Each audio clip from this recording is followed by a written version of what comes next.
Assalamualaikum warahmatullahi wabarakatuh. Perkenalkan lagi, saya Adlan. Hari ini akan menjelaskan tentang tahap terakhir dari video sebelumnya, yaitu tahap instruction. Jadi di sini ada beberapa tahap. Oh ya, sebelumnya saya memutuskan untuk menyelesaikan masalah ini dengan menggunakan bahasa pemrograman Python. Tentunya ini bisa dilakukan di banyak bahasa pemrograman lainnya atau aplikasi lainnya, tapi saya milih Python karena dia gratis dan mudah dipelajari. Yang pertama tahapnya adalah install all the relevant Python packages. Python packages adalah sebuah fitur di Python untuk menambah fitur dari Python yang biasa. Di sini ada dua. Yang pertama ada Pandas, yang kedua ada Pulp. Pandas itu adalah package Python yang membantu untuk mengolah data, dan Pulp adalah package Python yang membantu untuk memformulasikan dan menyelesaikan masalah optimasi.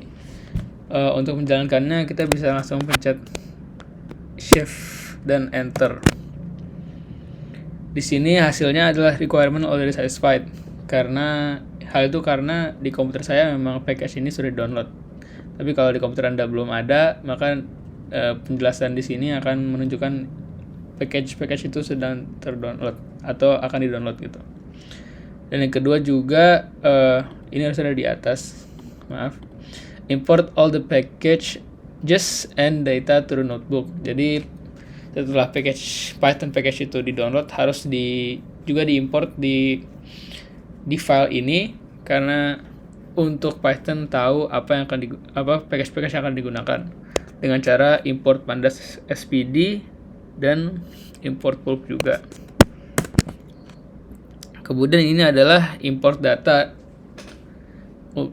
ke file ini. Data tentu ada di komputer masing-masing. Dalam hal ini komputer saya. Agar file ini bisa mengetahui data yang akan digunakan, maka harus juga data ini diimport ke file ini gitu. Caranya dengan menggunakan Pandas, dan tidak akan saya bacakan satu-satu. Tapi file ini ada di komputer saya akan tunjukkan. Ini misalnya variable cost itu adalah file yang ini gitu ya. Tapi tidak bisa dibuka di sini karena memang formatnya tidak bisa digunakan gitu di sini. Cara menjalankannya sama Shift Enter.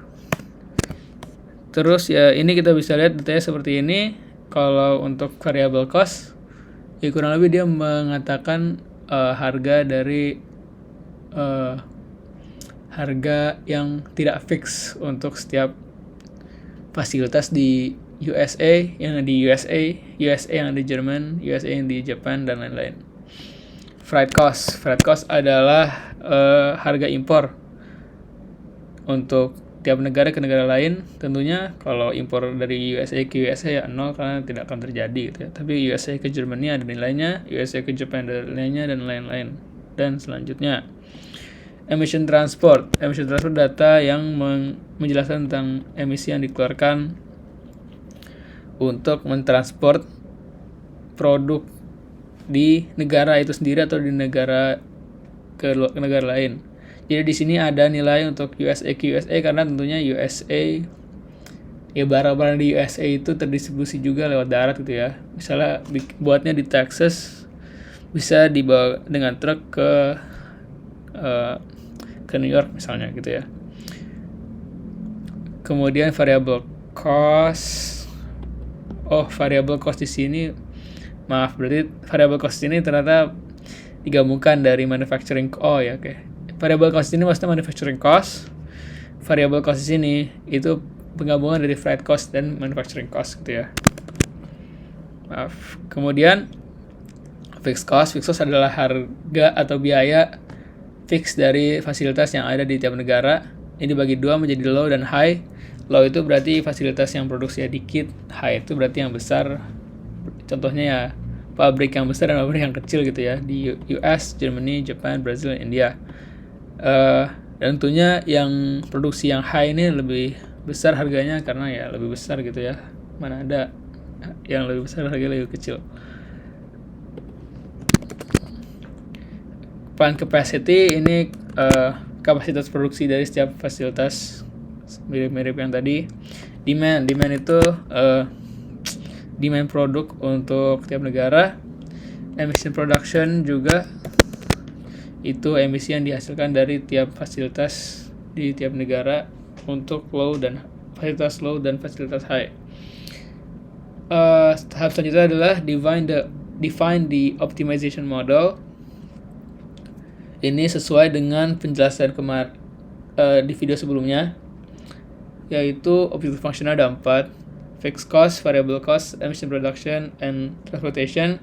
Yang kita mau lakukan di objective function ini adalah meminimalisir variable tersebut dengan constraint 2, yaitu produksi sama dengan demand dan produksi harus lebih kecil atau sama dengan dari kapasitas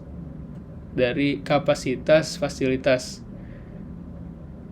dari kapasitas produksi, dari kapasitas produksi untuk tiap fasilitas. Caranya ada di bawah.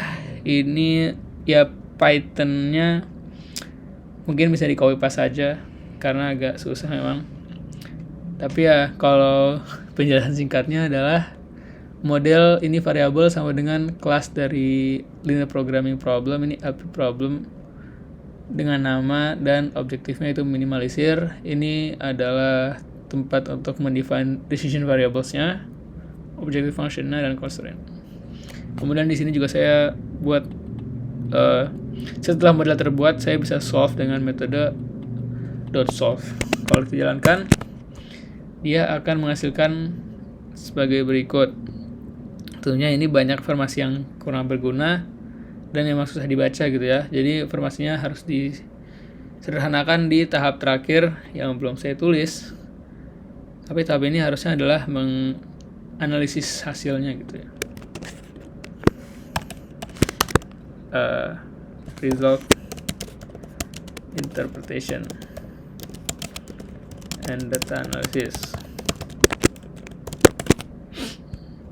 Di tahap ini ya kita bisa menggunakan Python untuk menunjukkan hasil-hasil yang didapatkan. Di sini kita bisa ambil nilai, bisa melihat nilai objective function yang tadi itu segini. Artinya cost yang paling minimum yang bisa didapatkan dari sistem yang kita define tadi adalah 700 juta. Ya hampir 800 juta dolar lah per bulan. Dengan status sebagai berikut. Jadi di sini misalnya Brazil fasilitas high-nya itu tetap berjalan. Brazil fasilitas yang kecilnya, yang low-nya itu tetap berjalan. Jerman yang high tetap berjalan, tapi Jerman yang low di sini menurut model optimasinya itu harus dihilangkan. India yang high dihilangkan, India low dihilangkan, dan selanjutnya. Kemudian juga ini misalnya ini mengatakan bahwa Brazil itu tidak harusnya tidak menyediakan barangnya gitu. Tapi Brazil kalau mau dapat barang tersebut atau mendapatkan hasil produksi tersebut itu sebisa mungkin datangnya dari Jepang dan USA aja. Karena mungkin Jepang dan USA punya fasilitas yang lebih efisien menurut data yang tadi dimasukkan, sehingga Brazil jangan coba buat sendirilah. Karena dia memang kurang bagus produksinya, gitulah, dan lain-lain. Juga ini bisa disimpulkan bahwa di sini USA harusnya nggak punya fasilitas, Jerman punya fasilitas 1 yang high, Jepang punya 1, Brazil punya 1, India punya 0. Demikian penjelasannya. Semoga bermanfaat. Maaf jika ada salah kata dan ada yang kurang jelas. Assalamualaikum warahmatullahi wabarakatuh.